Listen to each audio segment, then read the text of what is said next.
Graça e paz. Boa noite. Boa noite. Graça e paz. Que bom, né? Que bom estar na casa de Deus, amém? É uma honra. É maravilhoso, não tem nada melhor. Nada melhor que estar na casa de Deus. Eu fico feliz de estar aqui hoje. A gente está no mês mais feliz do ano, né? Praticamente o mês que a gente comemora o ano inteiro, né? Fica comemorando o mês inteiro. É um mês maravilhoso, cheio de luz, cheio de energias, né? Cheio de comemorações. Comemorar que o Salvador do mundo nasceu, né? Mais uma vez. E não tem nada melhor, né? Que se sentir feliz porque Jesus veio a essa terra, né? Quero que os irmãos fiquem em pé hoje, que a gente possa focar em Deus, a gente possa esquecer um pouco dos problemas que tem lá fora. Eu sei que você tem problemas, todos nós temos. Jesus falou que no mundo a gente tem aflição, né? A gente vai ter aflição, mas que a gente tem que confiar, né? Porque Ele já venceu o mundo. Então a gente tem que acreditar que Deus venceu, que Jesus venceu, e a gente vai vencer igual Ele.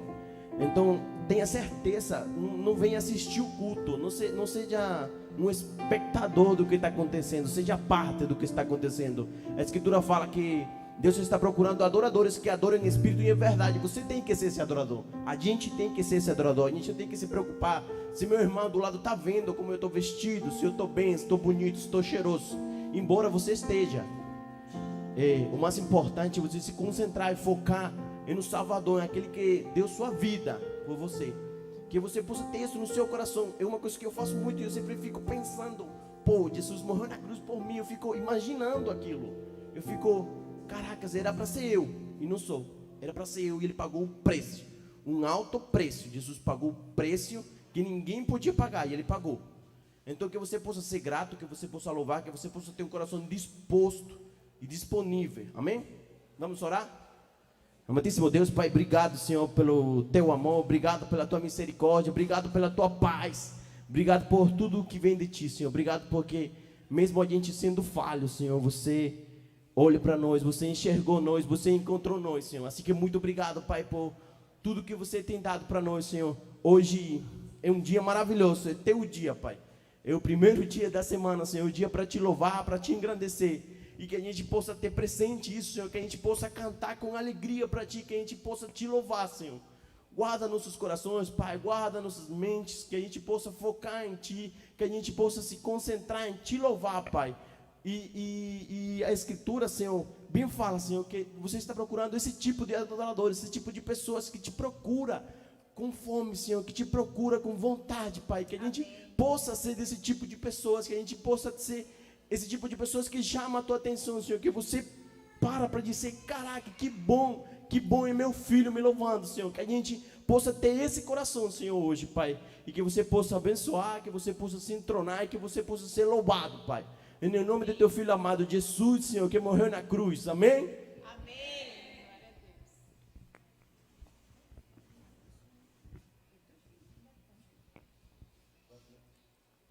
Amém. Graça e paz, amém? Chegou a hora de a gente louvar o Senhor. Você já deu boa noite para a pessoa que está do seu lado? Sim? Diga como é bom ter você aqui hoje. Pergunte dela assim: você está preparado? Porque Deus pode fazer o impossível acontecer, amém? A gente vai declarar isso, a gente vai fazer desse louvor a nossa adoração, a nossa oração, crendo que o melhor de Deus está por vir, né? A gente estava ali e o pastor estava falando que Deus pode fazer o impossível acontecer na sua casa, no nosso Brasil, na nossa igreja, na nossa vida, amém? Você crê nisso? Aleluia! Então vamos adorar o Senhor. Tu és santo, santo, santo, Senhor. Essa música exige que nós tenhamos muita fé. Porque uma coisa é a gente saber que Deus pode fazer, e outra coisa é a gente crer que Ele vai fazer.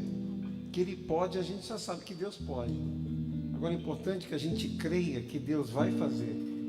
Algumas vezes na minha vida eu já tive a experiência de que algo era quase impossível, mas eu criei que Deus iria fazer e Deus fez. Outras coisas eu só sabia que Deus podia fazer, mas eu não criei que Ele ia fazer e Ele não fez. Então é muito importante que a gente entenda isso, que ter fé crer em Deus é a chave que libera o poder de Deus sobre as nossas vidas. Amém? Então fala para a pessoa do seu lado aí. A fé é a chave que libera, fala aí. O poder de Deus na sua vida. Amém? Então põe esse timbre, eu vou ter mais agudo aqui.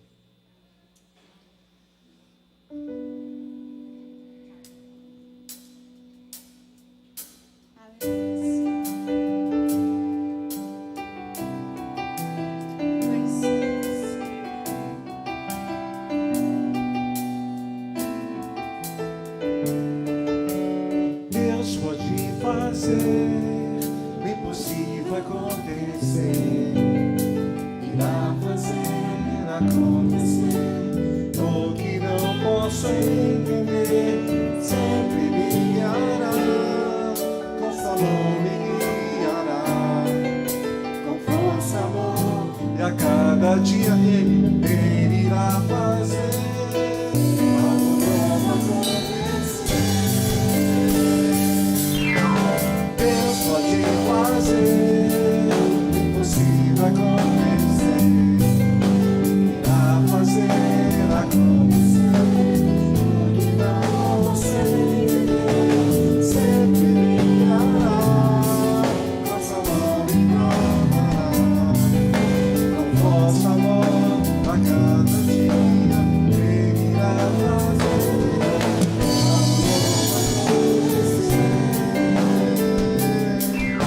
por uma estrada no deserto me guia, rios no deserto eu verei, se eu viver após sorrir, mas sua palavra ficará, alguma coisa nova Ele fará.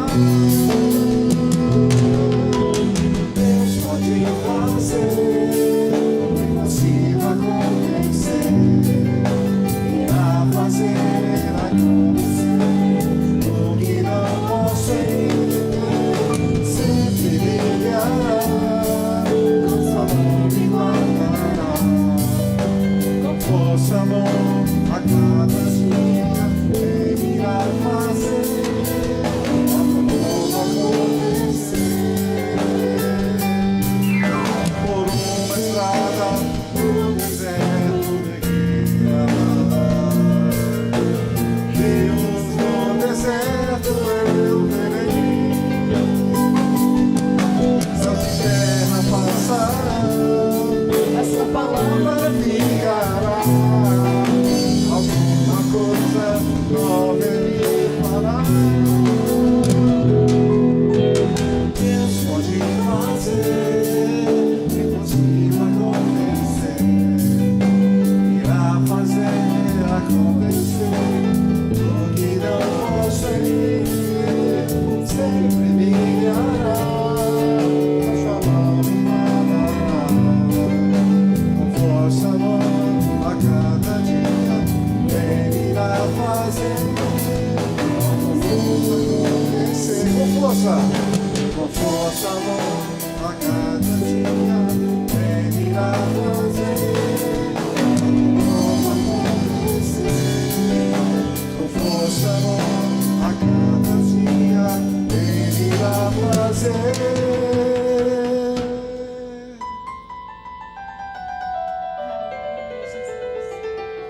Nós cremos, Pai, que Tu irá fazer o impossível acontecer, Pai. Algo novo acontecer.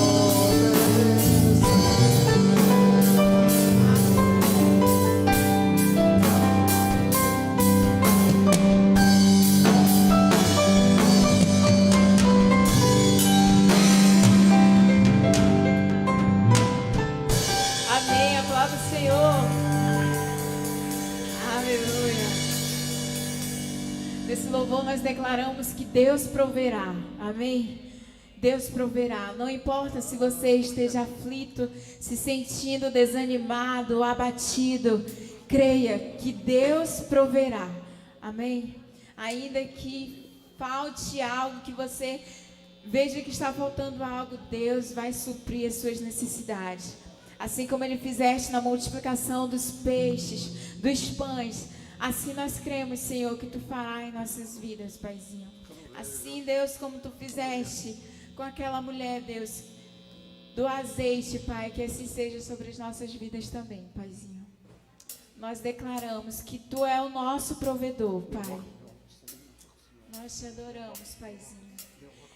Faça desse louvor a sua oração, cante a Ele, exalte a Ele nesta noite, porque não há outro Deus como o nosso Deus. Ele é o Todo-Poderoso, Ele é o nosso grande El Shaddai, Ele é o Alfa, o Ômega, Ele é o início e o fim. Não há outro igual, não há outro além do nosso Deus. E é por isso que nós o adoramos e nós clamamos por Ele nesta noite. Aleluia, Jesus. Tu és santo, santo, santo, Senhor.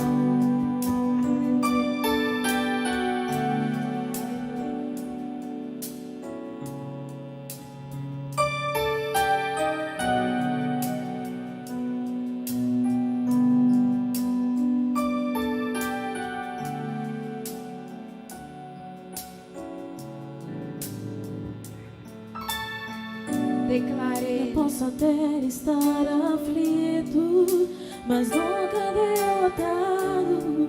Eu posso até chorar, eu posso até sofrer, mas o amanhã virá e minha fé será recompensada e o meu Deus não falha, não.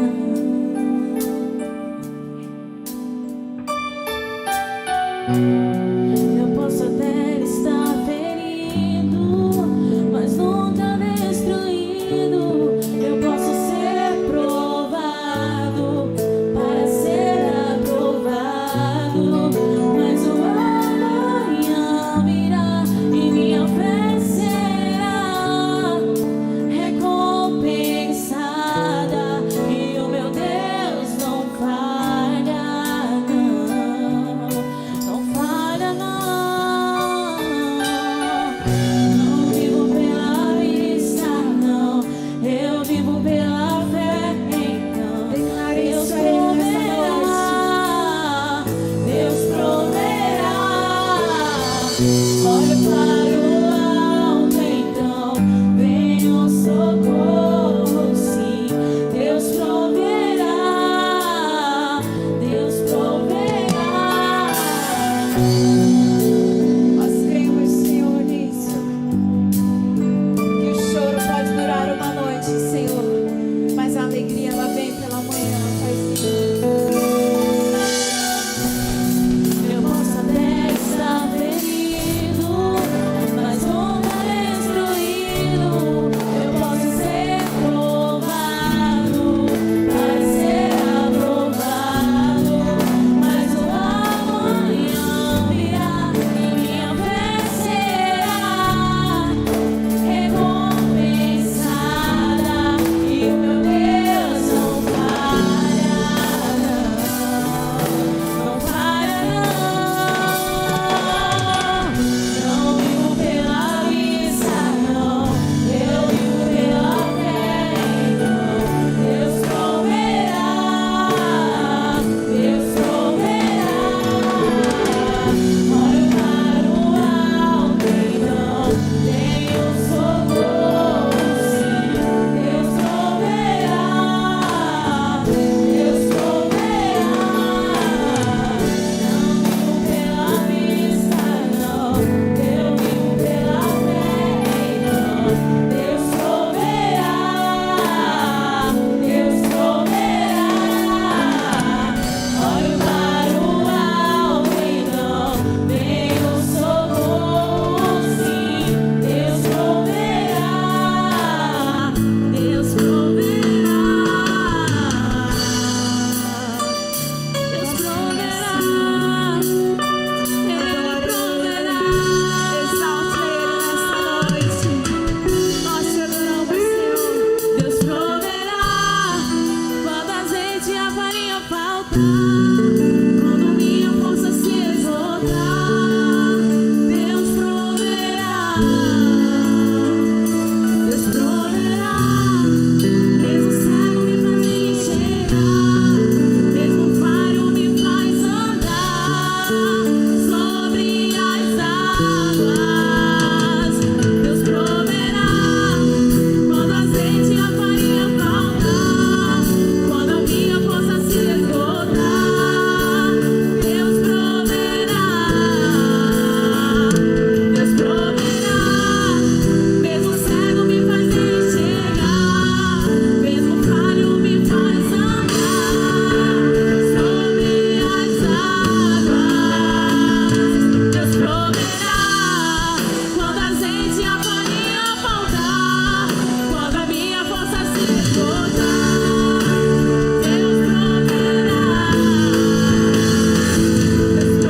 Jesus, ele passou pelo deserto para nos mostrar que ainda que nós passamos pelo deserto, nós vamos vencer assim como ele venceu 40 dias no deserto.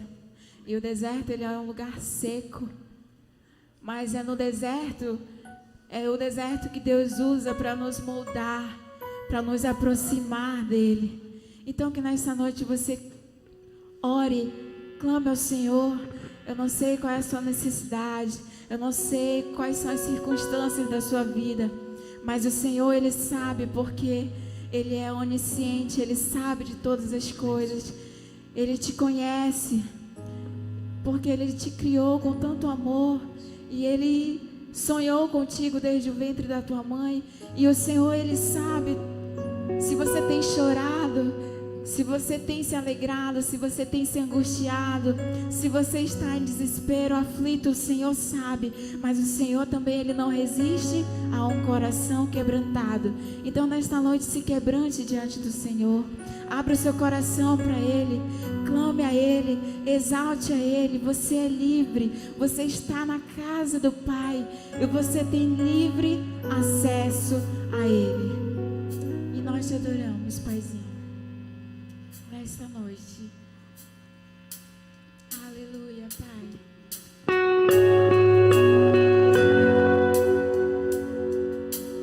Vem sobre nós, Paizinho.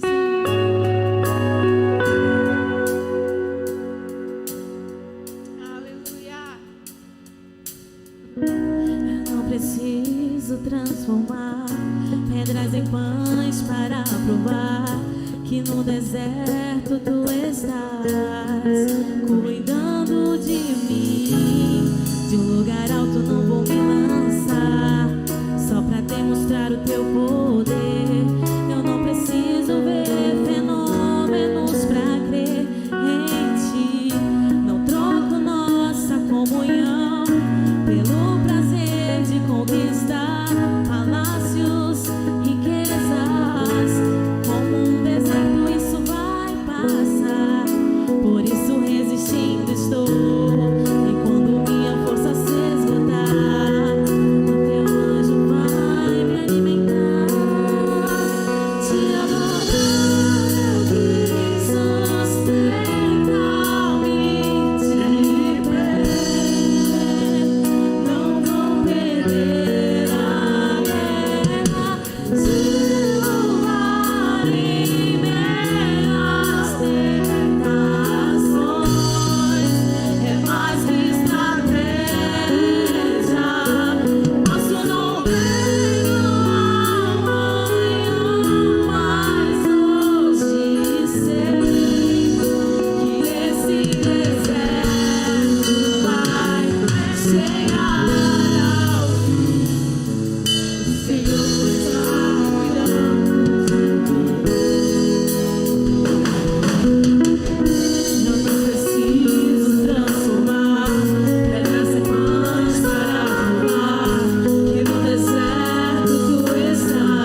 O Senhor está cuidando de mim.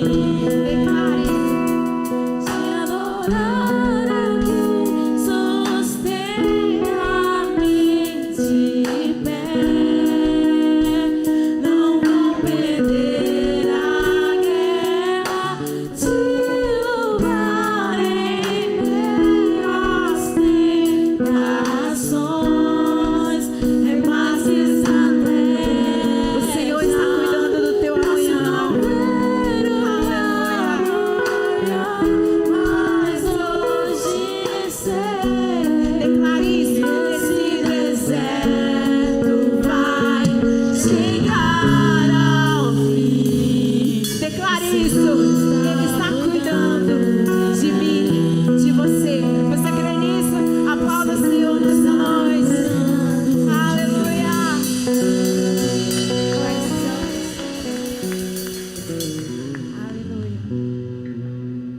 Amém.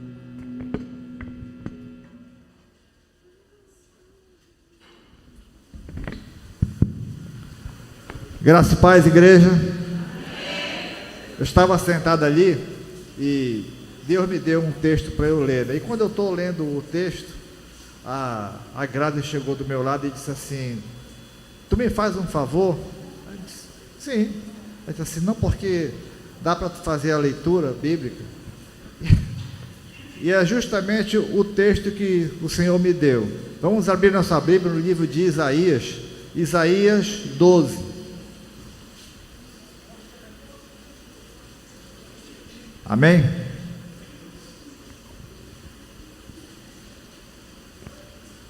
A palavra de Deus diz: naquele dia dirás, graças te dou, ó Senhor, porque embora te tenhas irado contra mim, a tua ira se afastou, e tu me confortaste.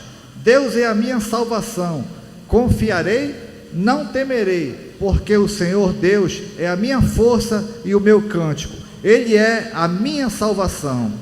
Tirareis águas das fontes da salvação com alegria, e direis naquele dia: dai graças ao Senhor, invocai o seu nome, tornai conhecida entre os povos as suas obras, proclamai como o seu nome é majestoso, cantai ao Senhor, porque fez coisas grandiosas, saiba-se isso em toda a terra. Exulta e canta de alegria, ó habitante de Sião, porque grande é o Santo de Israel no meio de ti. Amém? Que essa palavra ela possa vir de encontro ao nosso coração, e que ela venha não só para nos informar, mas como o pastor fala, para transformar a gente. Amém? Oremos. Senhor nosso Deus, Pai, Pai querido, obrigado, Pai, por nós estarmos aqui reunidos, Pai, te louvando, te adorando, Pai, e também ao nosso Senhor Jesus Cristo. Toca no coração de cada pessoa aqui presente, Pai, e em nome de Jesus, Pai, que essa palavra, Pai, possa chegar aos nossos corações. Te peço também, que, Pai querido, que o Senhor possa usar as pessoas que estão trabalhando na tua obra, Pai. Usa, Senhor, a pessoa que vai trazer a mensagem no dia de hoje, e que essa palavra, Pai, possa ser uma bênção em nossas vidas, e que nós possamos colocá-la no dia a dia em nosso coração. Ó Pai querido, obrigado mais uma vez, e é no nome de Jesus que nós oramos e agradecemos. Amém, Senhor. Graça e paz, amada igreja.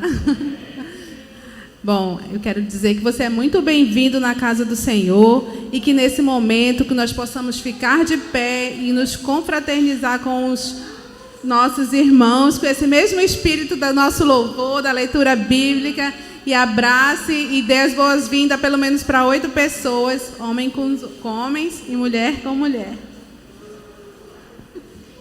Amém. Nós queremos também mencionar que nós temos 2 pessoas nos visitando hoje, né? E que vocês são muito bem-vindas, e que fiquem à vontade para voltar. Que o Senhor abençoe tremendamente a vida de vocês, amém? Agora nós vamos dar os comunicados da semana.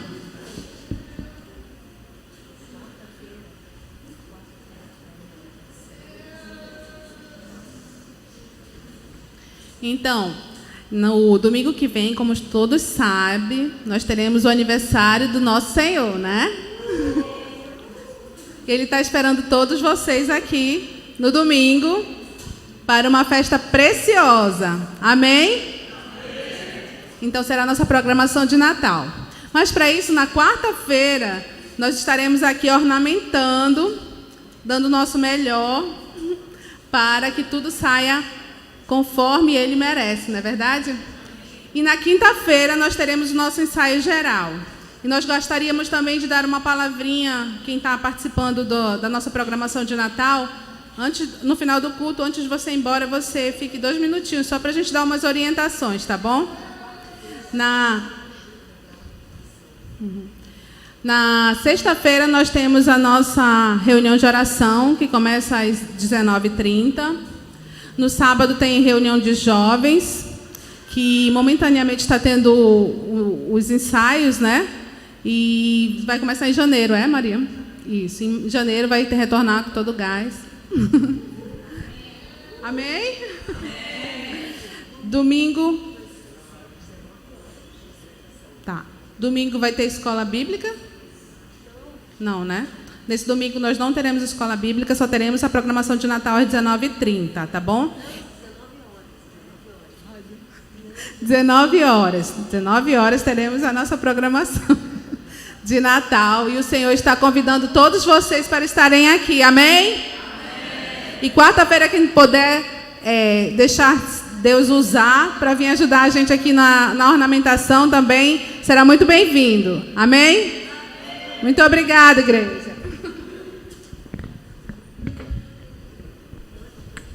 Graça e paz, amados.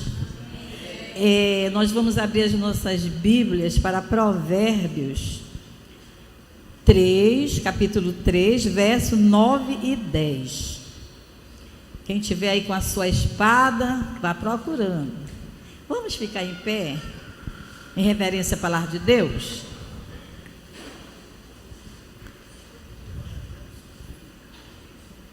Amém?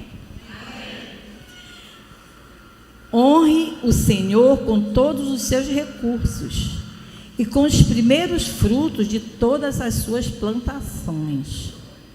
E os seus celeiros ficarão plenamente cheios, e os seus barris transbordarão de vinho. O que quer dizer isso? Que nós temos que trazer as nossas ofertas, as nossas primícias, né? Nossa primícia para a casa do Senhor, para que haja mantimento em sua casa, não falte nada.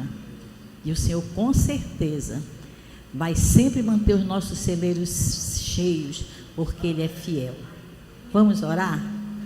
Pai querido, neste momento assim tão especial em que nós vamos depositar as nossas primícias aos teus pés, sabemos, Pai, que é o mínimo que nós podemos fazer, porque o Senhor tem sido fiel, ainda que muitas vezes nós sejamos infiéis, mas o Senhor é fiel.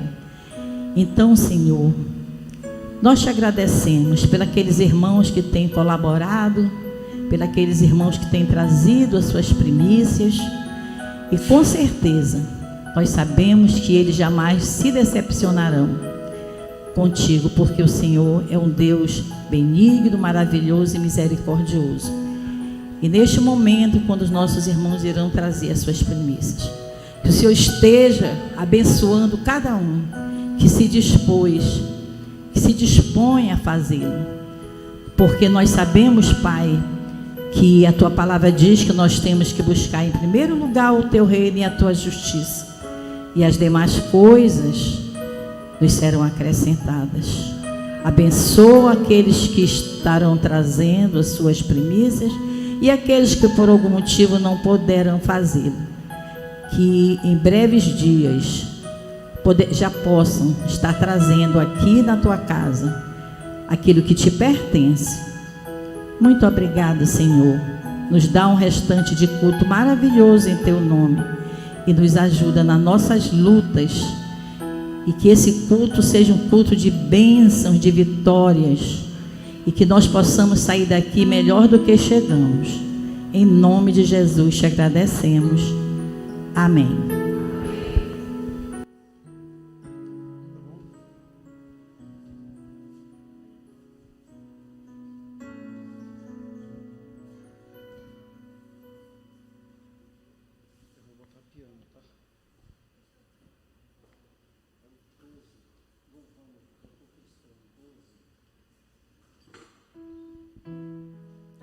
paz, amada igreja. Nós iremos cantar o hino de número 12 do cantor cristão, que tem como título Louvamos.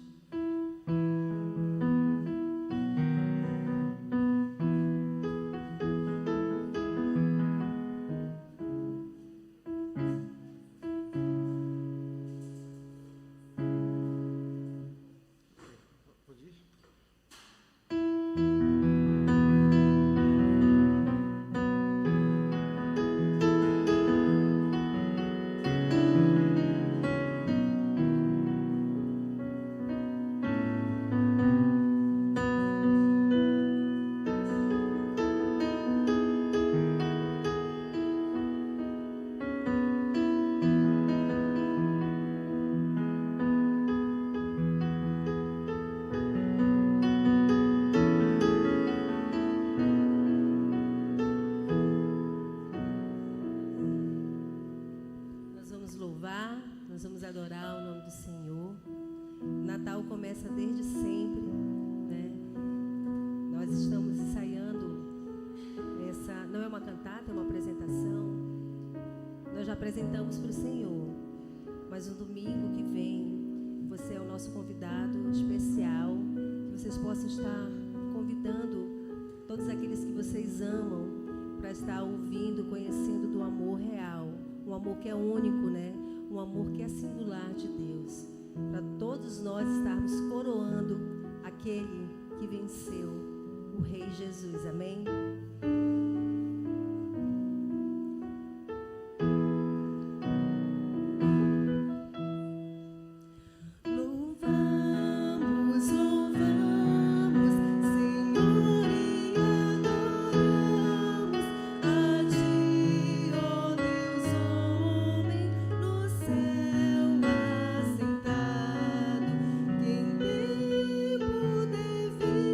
Devido na terra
A genealogia de Jesus, né?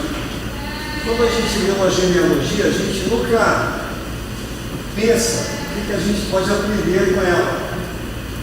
Aliás, a maioria de nós, quando lemos a Bíblia, chegamos na genealogia, alguns crentes pulam. O ideal é você não pular a genealogia. Porque, inclusive, a história de Jabes, alguém aqui já ouviu falar em Jabes, ela está dentro de uma genealogia. Eu me lembro quando eu era adolescente, eu vi a história de Jabes, eu fiquei fascinado. Eu disse, Deus, eu quero essa bênção de Jabes na minha vida. E até outro dia eu estava falando com Deus, orando, eu disse, Deus, eu vou esperar a bênção de Jabes na minha vida ainda. Não chegou ainda. Eu era um adolescente, vou usar. Ok, tchau.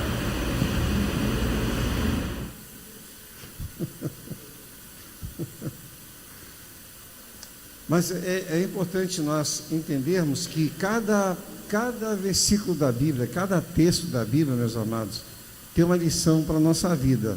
Eu me especializei, na verdade, quando eu fui estudar teologia, assim como você, só para você entender, quando você estuda medicina, existem diferentes áreas de especialização. Você sabe muito bem, o médico pode ser um clínico geral, pode ser um pediatra, pode ser um neurologista, pode ser um pneumologista, pode ser um cirurgião. Então o médico escolhe a área que ele vai se especializar. E acredite, em teologia existe isso também. Né? Existem várias áreas. Eu me especializei, eu tinha 18 anos de idade, quando eu fui chamado para ir para o ministério. Eu entrei no seminário e eu já sabia em que eu queria me especializar. Era em exegese. O que é exegese? É você ler a Bíblia na língua original, que é grego e hebraico, e poder fazer a sua própria tradução e ter a sua própria compreensão daquilo que a Bíblia diz. Porque o meu interesse era ensinar a palavra de Deus da melhor maneira possível para as minhas ovelhas. Esse sempre foi o meu sonho. Eu quero poder ensinar corretamente aquilo que a palavra de Deus diz. Foi por isso que eu fui lá me especializar em exegese. Mas o motivo pelo qual eu estou dizendo isso foi que, estudando exegese, eu descobri que cada palavra da Bíblia não está aqui por acaso. Nada na Bíblia é por acaso. Tudo tem uma razão. Esse é o trabalho do exegeta, descobrir a razão pela qual aquela palavra está na Bíblia. Descobrir a razão porque aquela história, às vezes uma pequena história, uma historietazinha, está na Bíblia, não é? E uma das coisas, eu já aprendi muita coisa, uma das coisas mais fascinantes que eu aprendi foi que a Bíblia, por exemplo, relata que Sansão passou e ele viu o corpo de um leão. Aliás, ele havia matado aquele leão, mas ele passou, viu o corpo de um leão e foi embora. E na volta, quando ele estava voltando, ele viu que as abelhas haviam feito uma colmeia, construído uma colmeia ali na carcaça do leão. E o Sansão foi lá e pegou o mel daquela colmeia. E eu me lembro que eu li esse texto e ficava pensando, o que isso tem para a minha vida? Depois eu descobri que tem muitas lições para a minha vida, esse texto. Muitas lições para a minha vida. Então, nada na Bíblia está por acaso. Essa genealogia de Jesus, ela não está aqui por acaso. E como eu já falei aqui em mensagens anteriores, está faltando um nome aqui na genealogia de Jesus que eu vou ler. E até o final da leitura, quando eu terminar a leitura, eu vou perguntar qual é o nome que está faltando. Esse é o desafio. Alguns já sabem. Então vamos lá. Eu vou ler na NVI, os irmãos assentados mesmo podem acompanhar. Eu peço a sua paciência, porque eu vou ler alguns nomes, é algo que a gente não está acostumado, né? Com alguns nomes muito estranhos, que são os nossos ouvidos. Então vamos lá. Registro da genealogia de Jesus Cristo, filho de Davi, filho de Abraão. Abraão gerou Isaque, Isaque gerou Jacó, Jacó gerou Judá e seus irmãos. Judá gerou Pérez e Zerá, cuja mãe foi Tamar. Pérez gerou Esrom, Esrom gerou Arão. Arão gerou Aminadab, Aminadab gerou Naasson, Naasson gerou Salmão. Salmão gerou Boaz, cuja mãe foi Raabe. Boaz gerou Obed, cuja mãe foi Rute. Obed gerou Jessé. E Jessé gerou o rei Davi. Davi gerou Salomão, cuja mãe tinha sido mulher de Urias. Salomão gerou Roboão. Roboão gerou Abias. Abias gerou Asa. Asa gerou Josafá. Josafá gerou Jorão. Jorão gerou Uzias. Uzias gerou Jotão. Jotão gerou Acás. Acás gerou Ezequias. Todos esses, depois de Davi, na geração seguinte, eram reis, ok? Tornaram-se reis. Pode continuar a leitura. Ezequias gerou Manassés. Manassés gerou Amon. Amon gerou Josias. Todos eram reis. Josias gerou Jeconias e seus irmãos no tempo do exílio na Babilônia. Depois do exílio na Babilônia, Jeconias gerou Salatiel. Salatiel gerou Zorobabel. Zorobabel gerou Abiúde. Abiúde gerou Eliaquim. Eliaquim gerou Azor. Azor gerou Sadoque. Sadoque gerou Aquim. Aquim gerou Eliúde. Eliúde gerou Eleazar. Eleazar gerou Matã. Matã gerou Jacó. E Jacó gerou José, marido de Maria, da qual nasceu Jesus, que é chamado o Cristo. Feche seus olhos agora, vamos falar com o Senhor. Deus e Pai, obrigado pela Tua palavra, nas nossas vidas, nos nossos corações. Eu peço que o Senhor dispense a Tua bênção sobre esta palavra. Eu não estou aqui pregando para convencer ninguém. O meu papel é lançar a semente. Quem convence é o Espírito Santo, aquele que se deixa convencer. Mas ao termos contato com a Tua palavra e absorvermos ou ignorarmos, trará consequências eternas para a nossa vida.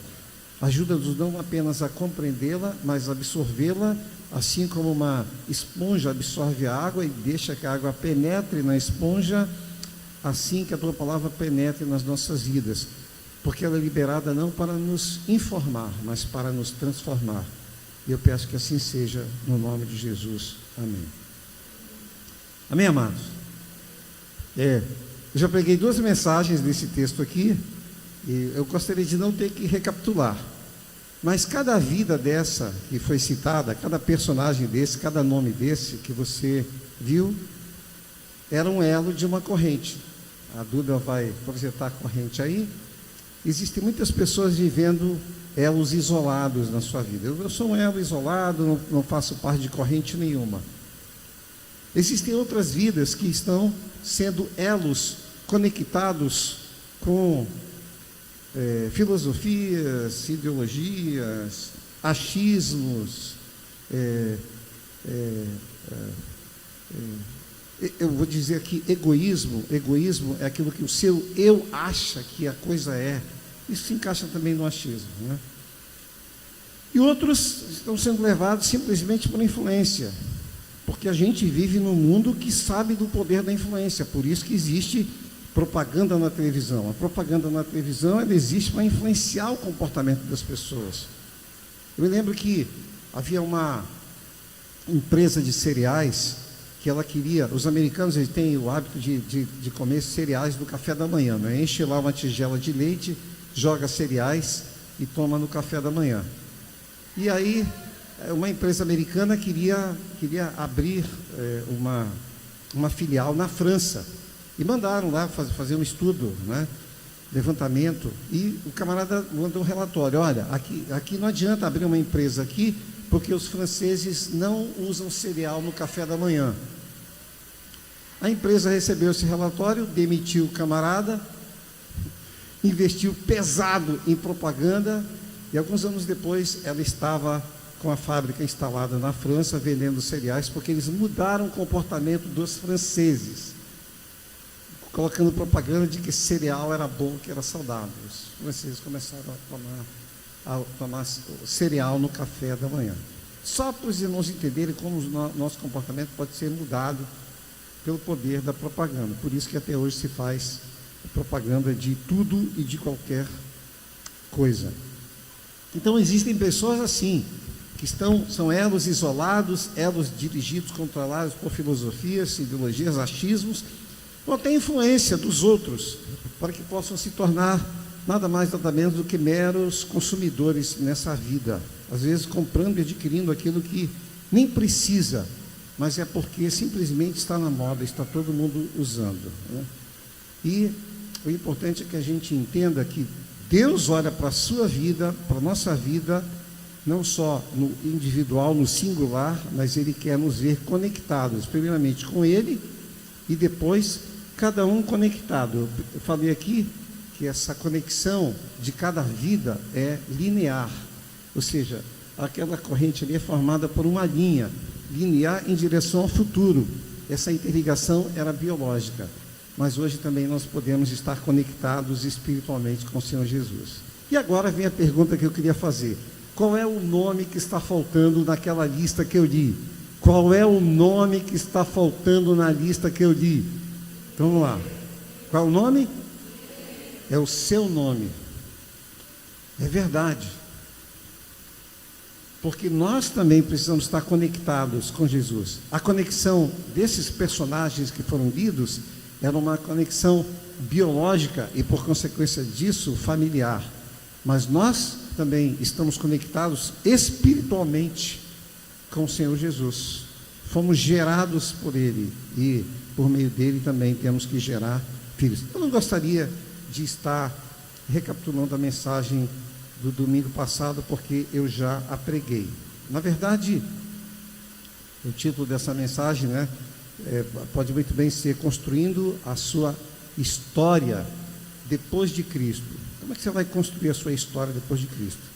O que a gente observa agora, já partindo para o segundo ponto da mensagem, que é o tema da mensagem de hoje, é que Deus estava construindo uma história porque Ele tinha, e Deus tem um propósito.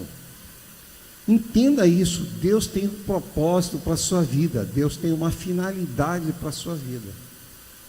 Existe um livro que eu quero recomendar, não recebo royalties por isso, não recebo um centavo por isso, é Uma Vida com Propósitos. Adquira esse livro, escrito pelo Rick Warren. Esse livro é um best-seller, já vendeu no mundo inteiro, até hoje é um dos livros mais vendidos. Eu já procurei várias vezes nas livrarias aqui de Manaus, e de vez em quando chega lá, não, já acabou, porque todo mundo compra esse livro. Uma Vida com Propósitos. Eu me lembro, eu conheci aqui em Manaus um americano de origem portuguesa, o nome dele era John Gonçalves, e eu emprestei esse livro para ele. Eu tenho esse livro em português, mas eu adquiri em inglês também, The Purpose Driven Life. Como ele é americano, eu falei, olha, esse livro é muito difícil conseguir, eu queria lhe dar, mas eu não vou dar. O senhor lê inglês melhor do que português, né? Então eu vou emprestar, mas o senhor leia e me devolve. E quando ele leu esse livro, Uma Vida com Propósitos, The Purpose Driven Life, ele ficou chocado. Ele disse para mim, meu Deus, eu gostaria de ter lido esse livro antes, mas foi bom, porque eu descobri que Deus ainda tem um propósito na minha vida. Ele já era bem idoso, ele acabou falecendo uns anos depois. Eu fui lá fazer o velório dele. Então ele, numa idade avançada, descobriu que Deus ainda tinha um propósito para a vida dele. E quando ele falou isso para mim, eu disse assim, então eu vou lhe dizer uma coisa, viva o propósito. O senhor ainda tem tempo do senhor viver o propósito que Deus tem para a sua vida. Então é importante que você, se você puder, quiser adquirir esse livro, adquira e leia. Ele é um livro para ser lido durante 40 dias. Cada dia você vai ler um capítulo desse livro. E deixar que o Espírito Santo fale. Você vai ler e deixa que o Espírito Santo continue. Tá bom? O Espírito Santo vai falar ao seu coração de como você vai descobrir o propósito de Deus para a sua vida. E o que a gente entende hoje por experiência pessoal e olhando nas páginas desses personagens bíblicos é que todos nós temos um propósito, só que o propósito da nossa vida, propósito significa finalidade. Para que você está vivendo? E para quê? Para que eu estou vivendo? Qual é o propósito? Qual é a finalidade da minha existência? O que eu estou fazendo aqui neste mundo? Isso é propósito. A gente descobriu o propósito.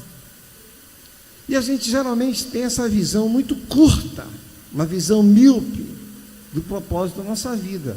Aliás, nós somos colocados como um tijolo numa parede, né? Tem uma música famosa, Another Brick on the Wall. Nós somos formatados para sermos apenas um tijolo na construção da sociedade. E como é que nós nos tornamos um tijolo na construção da sociedade? Todo mundo. Criança vai para a escola, estuda, faz faculdade, depois se forma, depois vai trabalhar, depois envelhece, alguns se aposentam.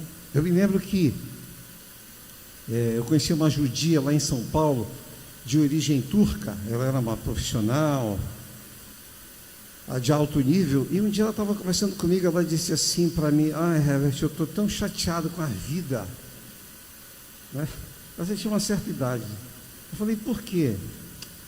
Eu passei minha vida inteira me preparando profissionalmente para ter uma estabilidade financeira, e hoje eu tenho essa estabilidade financeira, eu tenho dinheiro, mas sabe, eu ganhei dinheiro para quê? Eu passo a maior parte do tempo agora gastando meu dinheiro com médico, com remédio, com medicamento, com tratamento. Então, ela falou para mim: essa é a razão de eu viver? Quer dizer, por algum momento ela disse assim: eu me sinto usada pela empresa, que eu dei meu sangue, eu dei o meu vigor, eu dei a minha capacidade, eu dei a minha energia por aquela empresa, e agora eu cheguei ao fim. Eles estão fazendo a mesma coisa que fizeram comigo, estão fazendo com a pessoa mais jovem. E eu? Como é que eu fico nessa história?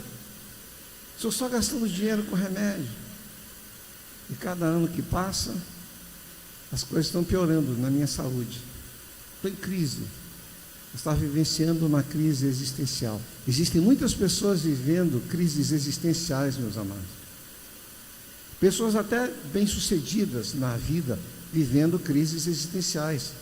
Alguns até chegam a cometer suicídio, infelizmente, por conta de crises existenciais, por não terem descoberto o seu propósito na vida.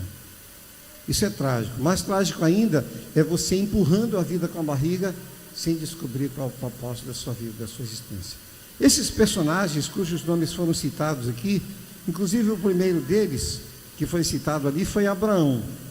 Quem era Abraão? Abraão era um homem que vivia numa cidade, naquela época, cosmopolita, ou seja, uma cidade avançada para os padrões da época, e Deus disse para ele: sai da tua terra, da tua parentela, para o lugar que eu te mostrarei, porque Deus tinha um propósito na vida dele.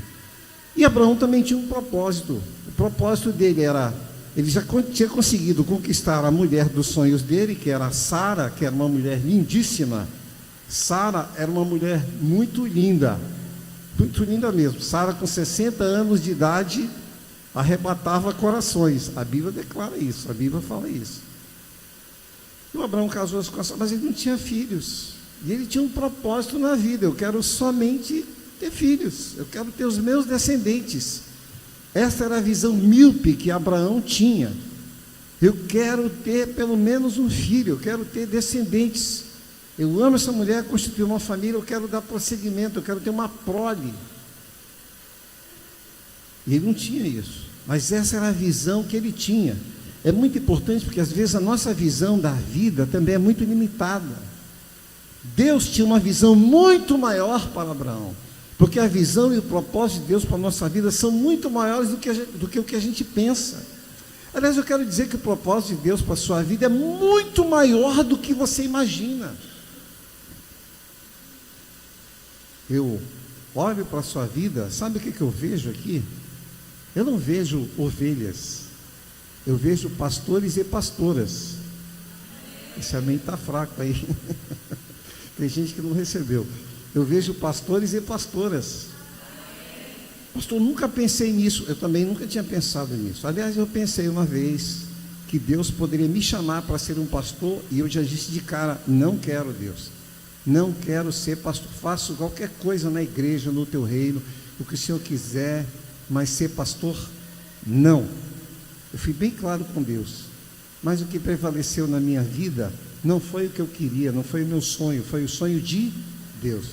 Não é fácil, mas eu posso dizer uma coisa para você: Deus está do meu lado e Ele também estará do seu lado. Mas o que eu quero destacar é que eu tenho que ter uma visão espiritual. Eu tenho que ter uma visão espiritual da sua vida, que vai além do seu sonho pessoal. Porque Abraão, ele só tinha um sonho pessoal. Eu quero ser pai de um menino. E Deus tinha um sonho para ele. Você será pai de multidões. Olha as estrelas do céu. Conta as estrelas do céu. Dá para contar? Assim será a tua descendência. Hoje, você encontra judeu, descendente de Abraão, em qualquer lugar do planeta Terra.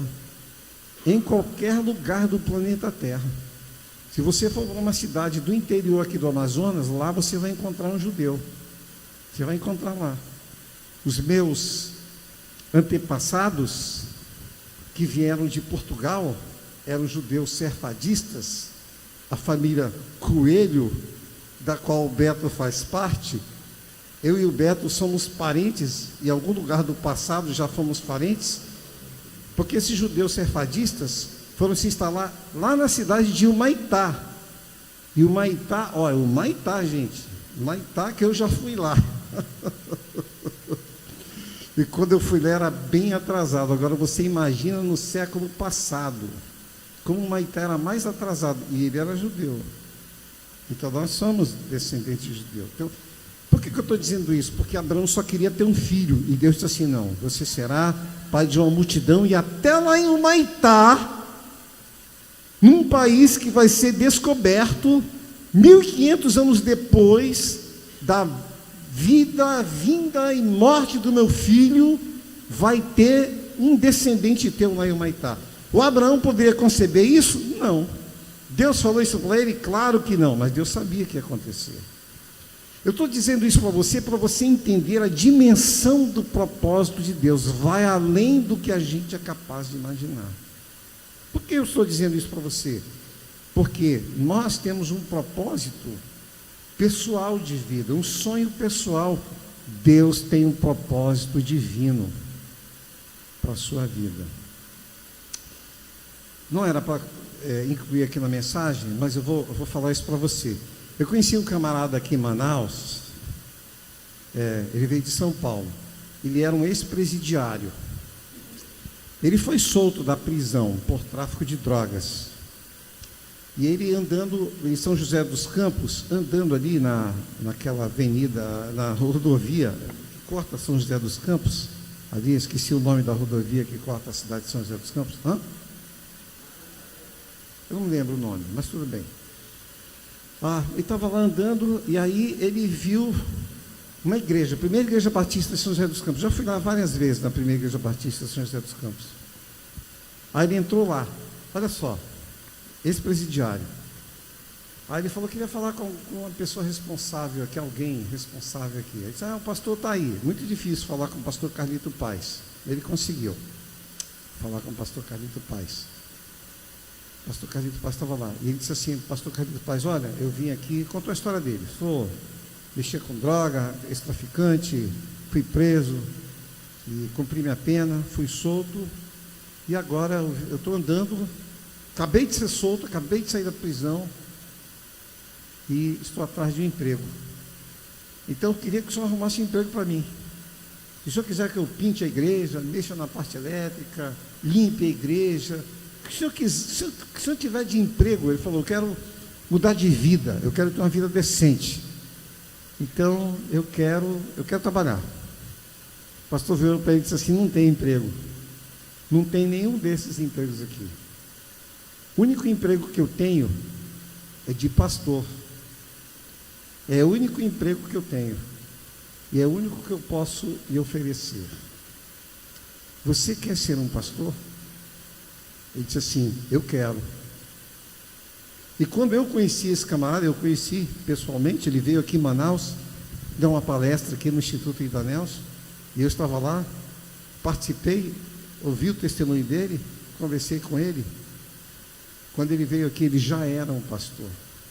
Agora eu te pergunto, esse era o sonho dele? Esse era o propósito que ele tinha? Não era. Mas era o propósito que Deus tinha para a vida dele. Deus também tem um propósito para a sua vida, que você nem se dá conta, nem se deu conta ainda. Você precisa estar antenado com o Senhor. para entender que, assim como Deus estava usando todos aqueles nomes, aquelas vidas, para um propósito maior, Deus também quer usar a sua vida para um propósito maior. Agora, é importante que você entenda como é que o propósito de Deus funciona. Como é que o propósito de Deus funciona? A finalidade da sua existência, entenda isso. A finalidade da sua existência. Por que eu estou falando finalidade da existência? Eu já citei aqui e vou repetir. Se você passar ali no cemitério São João Batista, você vai ver, do lado de cá, descendo pela Major Gabriel, já caíram algumas letras. Mas ali no antigo Boulevard Amazonas, que agora se chama, como é que se chama ali? Antigo Boulevard Amazonas, tem um nome agora. Boulevard Álvaro Maia agora. Pelo lado do Boulevard Álvaro Maia, na entrada do cemitério, ali, naquele portão, você vai ler a frase, se a memória não me falha, Meta Laborum. Meta Laborum. Está escrito em latim. Significa o fim, a finalidade de todo o seu trabalho é aqui nesse lugar. Você vem, estuda, se forma, trabalha e tudo acaba aqui. Meta é a finalidade dos seus trabalhos. Labor é trabalho em latim. Então, essa é a visão humana. Nós todos vamos morrer um dia. Esses homens morreram. Mas nas suas vidas, ou com as suas vidas, eles construíram alguma coisa para o reino de Deus. Eles vivenciaram, alguns mais, outros menos, o propósito de Deus na vida deles. E por que alguns mais e outros menos? Porque eu vou explicar para você agora como é que funciona o propósito de Deus para nós. Em primeiro lugar, o propósito de Deus, Deus olha para a sua vida. Quando Deus olha para você, o que que Deus vê? Quando Deus olhou para a minha vida, o que foi que Deus viu? Deus viu um pecador. É isso mesmo. Quando Deus olha para a sua vida, Ele vê o quê? Um pecador. Deixa eu explicar para você. A palavra pecado, ela tem várias acepções, vários significados. Mas o básico e fundamental é quando você erra o alvo. Você errou o alvo da sua existência. Alvo também é a meta, é a finalidade. Deus te criou por uma meta, por uma finalidade. E quando você vive fora dessa finalidade, aliás, você pode viver, não tem problema, Deus dá liberdade. Mas você vai sofrer as consequências eternas de ter errado o alvo. Você não atingiu aquilo que Deus esperava que você atingisse. Então, o primeiro propósito de Deus na sua vida é pegar você e eu como pecadores e trabalhar na nossa vida, trabalhar no nosso coração, trabalhar na nossa mente e, como resultado disso, trabalhar no nosso comportamento. É isso que Deus quer fazer. Deus quer trabalhar na sua mente para, a partir da sua mente, mudar o seu comportamento. É o que Deus quer fazer em você. O propósito de Deus, Ele tem algo para fazer na sua vida. Mudar o seu jeito de ser. Significa isso. Mudar o seu jeito de ser. E não existe nenhuma pessoa que não consiga ser mudada por Deus. Eu vou falar para você por quê. Porque a Bíblia fala, conta a história de um endemoniado, o endemoniado gadareno, que ele continha uma legião de demônios que estavam dentro dele. Ele era possuído por esses demônios. Ele nem fazia o que ele queria, ele era controlado por demônios. Existem pessoas hoje que são controladas por demônios, elas precisam passar por libertação. Mas o que eu quero dizer é que, se Jesus deu jeito no endemoniado gadareno, Jesus foi lá, expulsou os demônios e o endemoniado gadareno mudou de vida. Mudou de vida completamente. Essa história está registrada na Bíblia para dizer o seguinte: olha, eu tenho que dizer isso porque tem gente que diz assim: de vez em quando a gente cruza com alguém e diz assim, olha, não, você sabe como eu sou, né? Você sabe, eu sou desse jeito e não adianta. Eu sou assim, eu penso assim, eu me comporto assim. Já teve membro da igreja, minha igreja, que chegou aí e falou isso para mim. Pastor, o senhor sabe como é que eu sou, né? Eu sou desse jeito. Eu sou desse jeito e não adianta que eu não vou mudar. Eu já perguntei para a gente, então me diga uma coisa, antes da gente prosseguir na nossa conversa. Quantos demônios você tem em você? Que é isso, pastor? Que é isso, pastor? Que história é essa? Não, eu só me responda. Quantos demônios você tem em você? Nenhum, pastor, não tenho nenhum demônio. Eu digo, então olha só, presta atenção. Se Jesus deu jeito num endemoniado gadareno que tinha legiões de demônios, e você está dizendo que ele não vai dar jeito em você que não tem demônio nenhum, tem alguma coisa errada. E não é com Jesus, é com você. Então, já que você não tem demônio nenhum, deixa Jesus te mudar, deixa Jesus te transformar.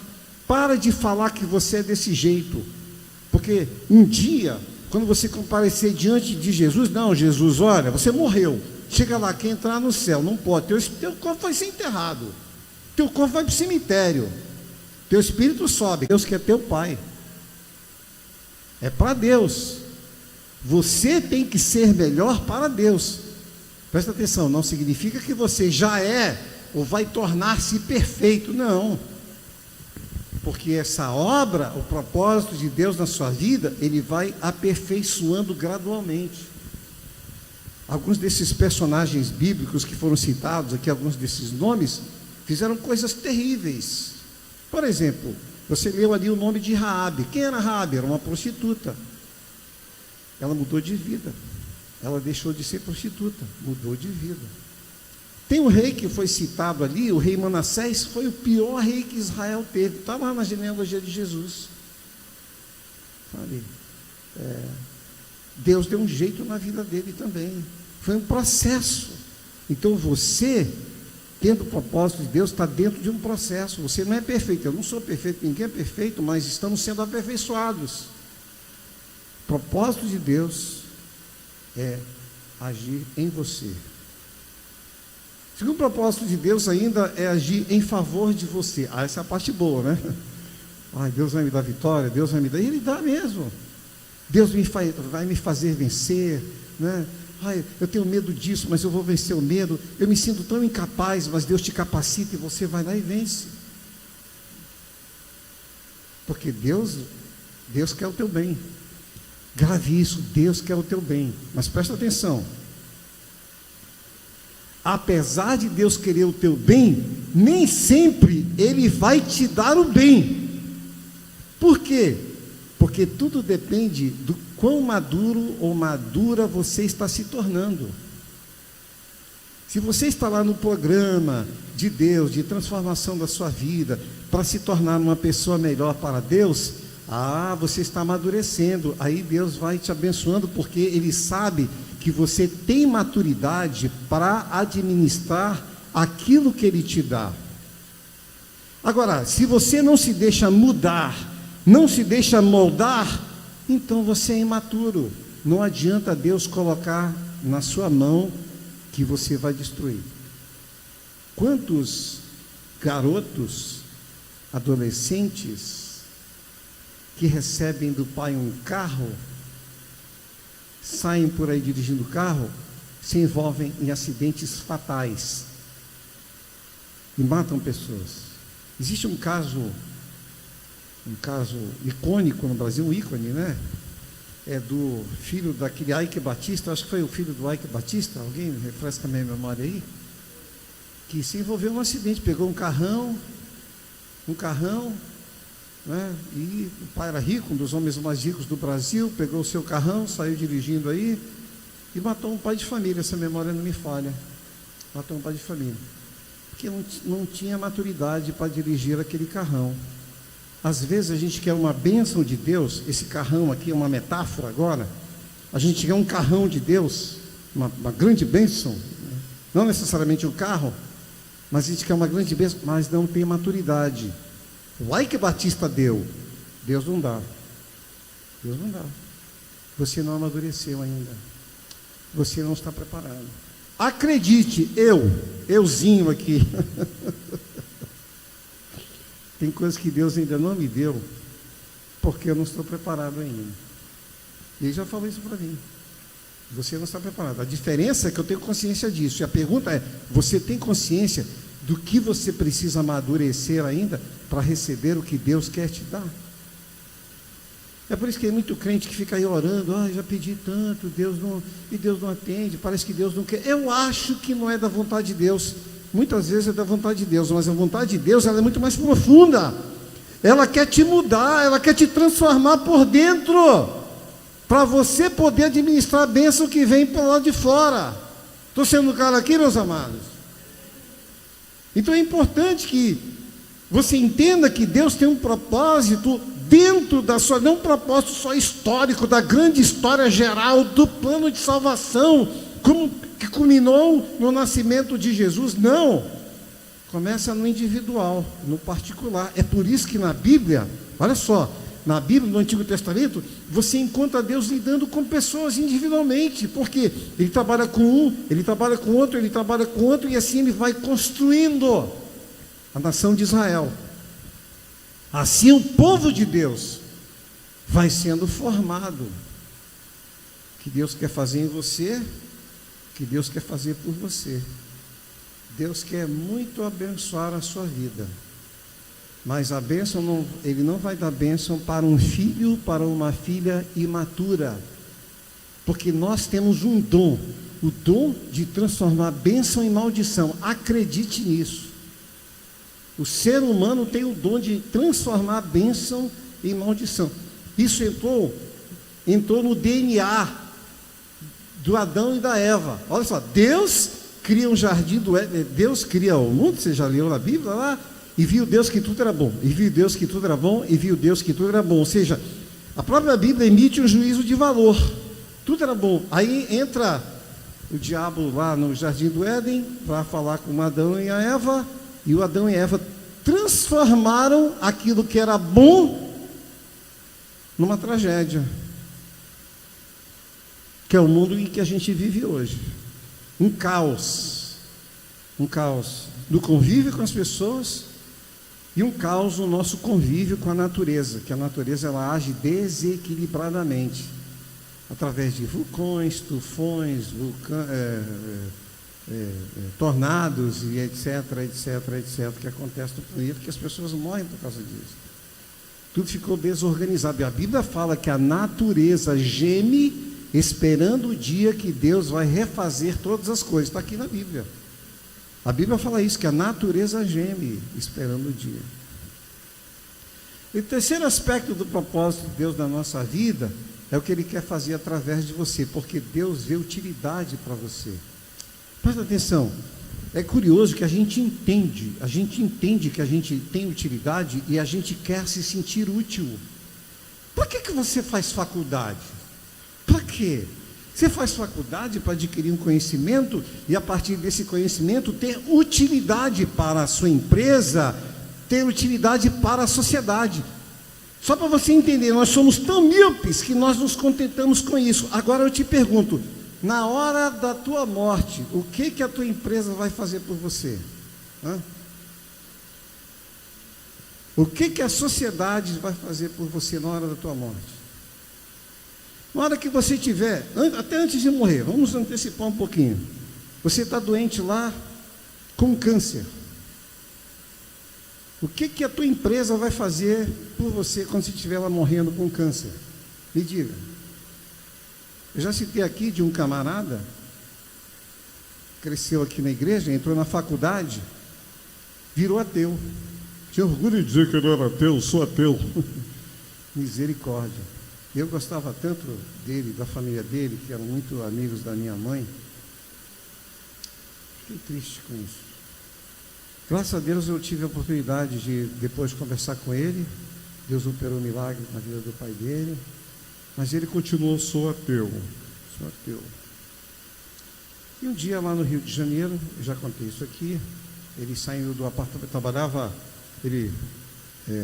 trabalhava na Petrobras, bem posicionado na Petrobras, era engenheiro, tinha um alto salário, falava inglês fluentemente, viajava de vez em quando para os Estados Unidos para tratar de coisas lá, da Petrobras, nos Estados Unidos, lá. Um dia saindo de casa, num apartamento em Icaraí, lá em Niterói, que era considerado um bairro nobre naquela época, né? Ainda é considerado. Saiu do apartamento e voltou. Saiu do apartamento, pegou o elevador, se despediu da esposa, daqui a pouco ele voltou. Voltou. Ela, o que foi? Eu estou com falta de ar, estou com falta de ar. Pum, caiu morto. O corpo dele foi trasladado aqui para Manaus, foi velado aqui na igreja. Eu já citei isso aqui. E eu pensei assim, puxa, o cara é engenheiro, tinha uma posição, né, na Petrobras e tal. Então, vai vir um grupo de engenheiros aqui, então eu tenho que falar no nível, eu tenho que trazer uma mensagem no velório dele, que seja no nível, né?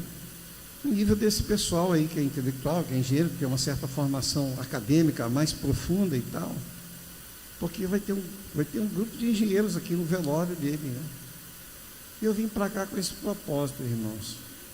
Sabe quantos engenheiros estavam aqui? Nenhum. Ninguém apareceu. Aquela empresa, para quem ele deu a vida dele, o conhecimento dele, mandou um buquê de flores.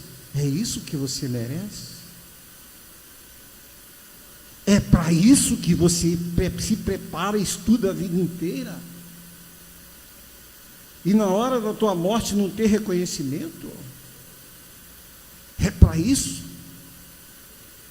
Trabalhou tantos anos, deu sangue e agora? Eu me lembro de um italiano, eu já contei isso aqui também, quando a Swissair, que era uma das melhores empresas do mundo, de empresa aérea, faliu, e ele trabalhava 25 anos na Swissair. E aí deram lá meu Deus, um quadro de prata,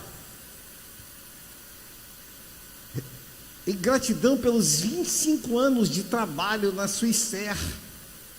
E eu vi a reação dele, foi filmado, ele pegou aquele quadro de prata, jogou no chão e disse, isso aqui não vale nada, isso aqui não vale nada, o que eu quero é meu emprego de volta, eu quero o meu status, a minha condição, eu quero o meu salário, eu quero a condição de sustentar a minha família, eu não quero essa condecoração de prata, que isso não vale nada para mim. Estou dando 2 exemplos de pessoas que passaram a vida inteira servindo grandes empresas, uma a Petrobras e o outro a Swissair. Não tem reconhecimento, não tem reconhecimento. Mas ovelha minha, engenheiro, cruzei com ele uma vez e ele estava dando aula. Ele disse assim, você está aqui? Eu sou professor aqui. Mas o que houve? Pastor, é que agora eu sou considerado velho, então eu não tenho mais valor para a empresa lá. Eu tenho que dar aula agora para poder sobreviver. Então, estou sobrevivendo disso, porque agora o que importa são os engenheiros mais novos. Esse é o mundo que a gente vive, pessoas que vão te usar e depois que te usarem vão te descartar. Você está dando o seu sangue e está dando a sua vida. Por isso e por isso. Conheço também outro engenheiro elétrico. E hoje ele, o que ele é? Ele é eletricista. O camarada é formado engenheiro, mas ele diz assim, olha, não consigo mais emprego como engenheiro, então eu faço trabalho na casa. Preciso tocar uma lâmpada, instalar uma tomada. O camarada é engenheiro elétrico formado.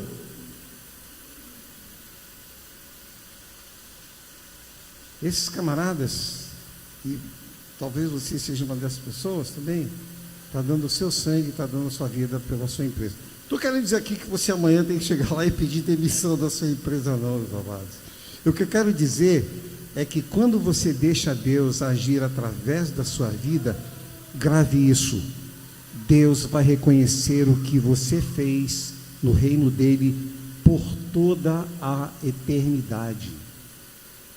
Por toda a eternidade vão falar do que você fez, porque Porque se existe uma coisa que Deus faz, é reconhecer o que as pessoas fazem.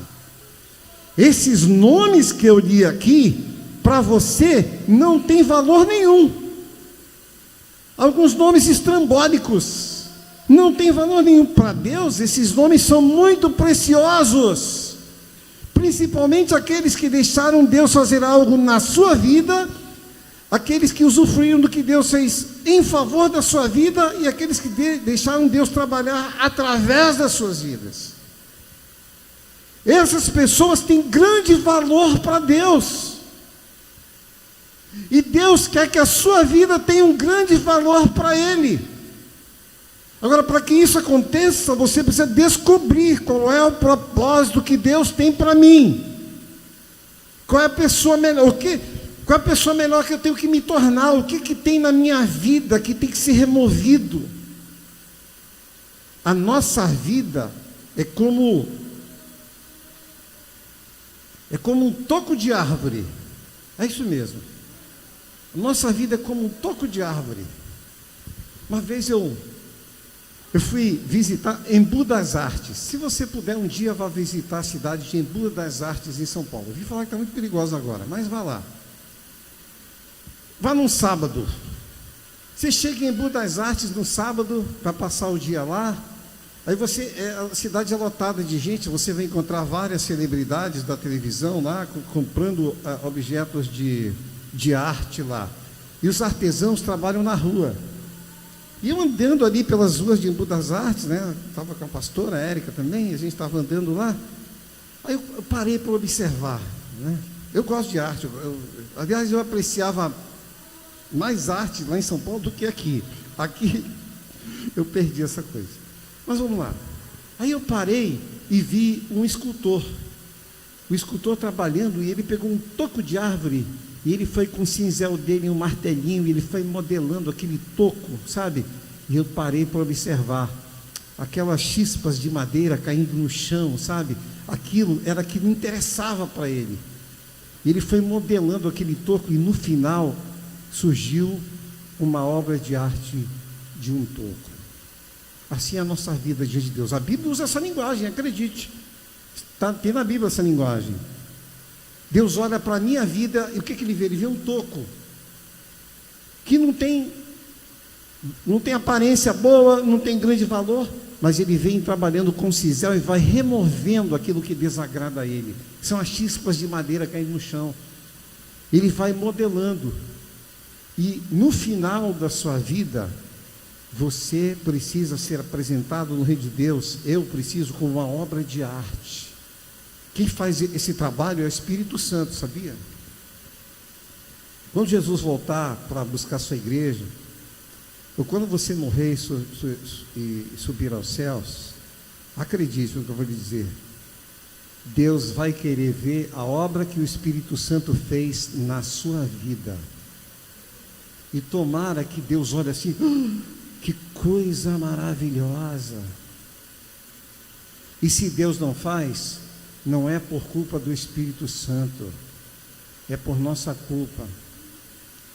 Eu toco guitarra, mas eu não só toco, né? Eu sou meio assim, eu sou metido a engenheiro de guitarra, porque eu modifico guitarra. Essa guitarra aqui, por exemplo, ela foi montada por mim, foi montada, toda montada aqui. Então eu conheço já algumas coisas. Não sou um luthier profissional, mas eu já conheço.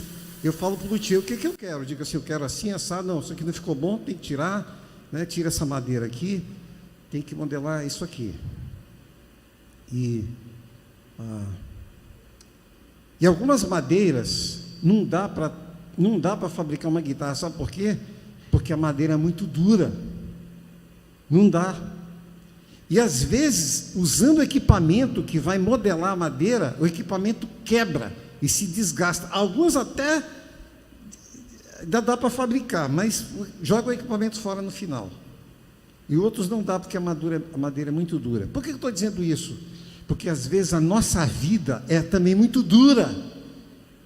E se a gente morrer e não for apresentado como obra de arte, não é porque o Espírito Santo falhou, é porque nós somos duros demais para não se deixar modelar por ele. Então é muito importante que nós nos tornemos material maleável. É por isso que a Bíblia usa, na linguagem da escultura, a imagem do oleiro, e nós somos o barro. Isso está registrado na Bíblia. Porque o barro, quando o oleiro está modelando o barro é maleável. E assim a nossa vida tem que ser também, para sermos apresentados como obra-prima de Deus. Deus, o Espírito Santo quer te apresentar diante de Deus como uma obra-prima naquilo que Ele quer fazer em você, naquilo que Ele quer fazer por você, para você sentir alegria, a alegria que vem do Senhor. Quando você não conquistar as coisas pela sua força, pela sua habilidade, não conquistar porque as condições são completamente desfavoráveis, mas você continua confiando no Senhor, aí o Senhor vai lá e te entrega a vitória na tua mão. É o que Deus está fazendo por você. Está aqui, meu filho. É para você entender que você não conquistou pela tua força, pela tua habilidade, pela tua experiência, mas é o meu poder te entregando a tua vitória. Em terceiro lugar, é Deus querendo agir através da sua vida, para que no final você receba um prêmio. Eu quero dizer para você, encerrando já, o céu não é igual para todo mundo. Um dia você vai receber um prêmio, um prêmio daquilo que você fez no reino de Deus. Hoje você vive aqui sua vida simples, normal, mas quando chegar lá no céu, pessoas que nós até consideramos insignificantes, nós vamos descobrir: meu Deus, essa pessoa era tão grande, eu não sabia. Por causa daquilo que elas deixaram o Espírito Santo fazer através da vida delas. Deus quer fazer algo através da sua vida, para que você entre na genealogia de Jesus. Não é uma genealogia de origem biológica, mas espiritual. Você deixou que sua vida fosse usada por Deus para um propósito divino. Feche seus olhos agora, eu queria que você falasse com Deus. Qual é o seu propósito de vida? Qual é a finalidade? Você está vivendo aqui para quê? O que você quer dessa vida? Diga para Deus o que você quer.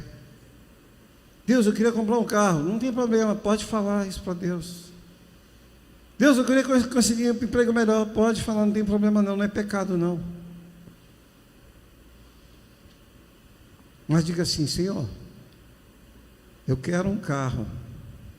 Estou só dando um exemplo de um bem material.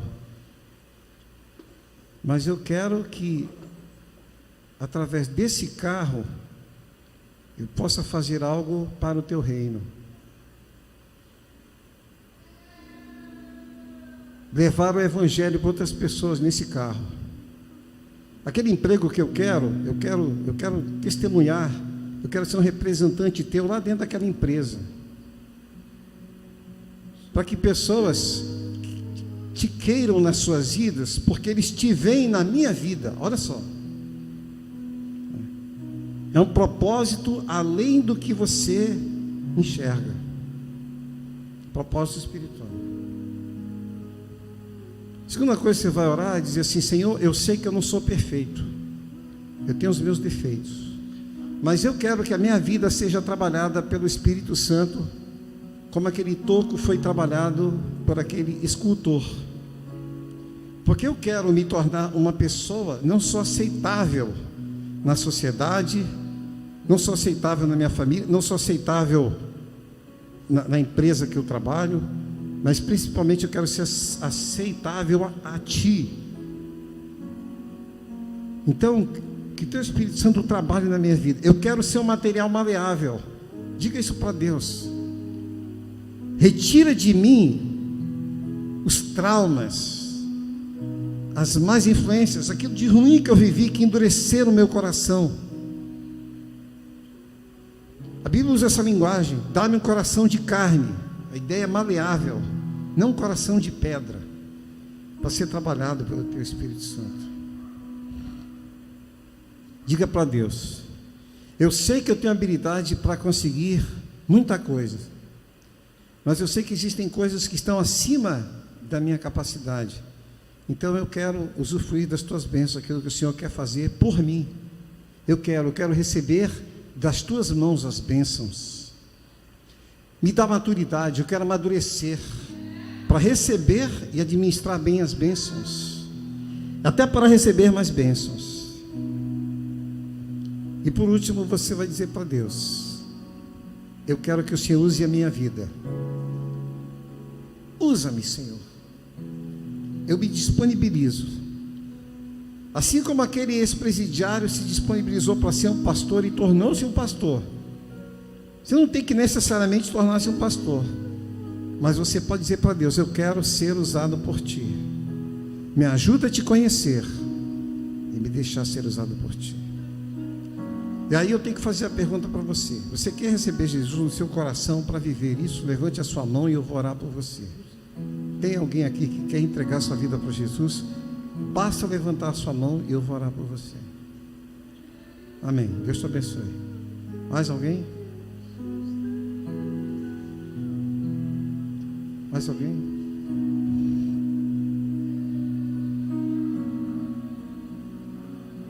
Amém. Mauricilene, pode trazer aqui.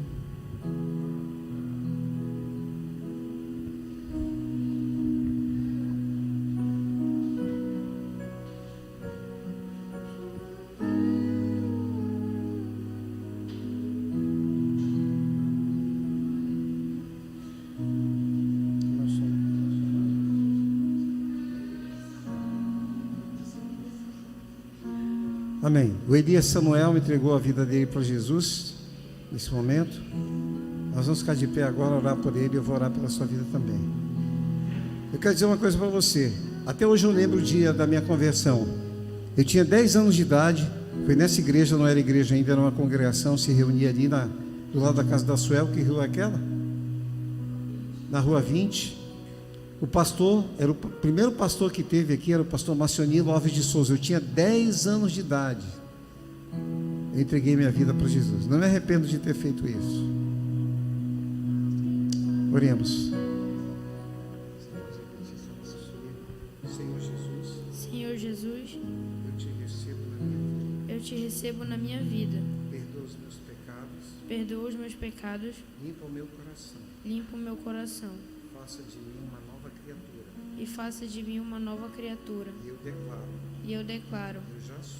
Eu já sou. Uma nova criatura. Uma nova criatura. Em Cristo Jesus. Em Cristo Jesus.